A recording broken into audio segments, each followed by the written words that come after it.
Irrespective of బ్రాంచ్తో సంబంధం లేకోకుండా మీరు ఇక్కడ ఇచ్చినటువంటి 6 యాక్షన్స్ని తెలిసిపెట్టుకొని ఉండాలి.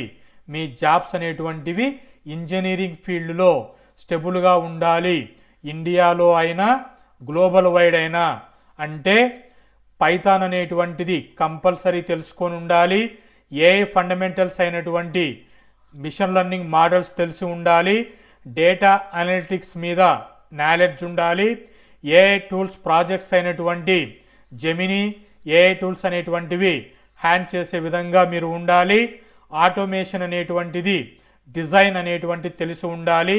కోడింగ్ మీద ఇండస్ట్రీ రిలవెంట్ ప్రాజెక్ట్స్ అయినటువంటివి అంటే కరెంటు సిచ్యువేషన్ తగ్గట్టుగా ఇండస్ట్రీలో డిమాండ్ ఏముంది అనేటువంటివి మీరు బీటెక్లో ప్రాజెక్ట్స్ అనేటువంటివి చేసుకొని ఉంటే మీరు ఇంజనీరింగ్ ఫీల్డ్లో మీ డొమైన్లో జాబ్ అనేటువంటిది సేఫ్ జోన్లో ఉంటుంది.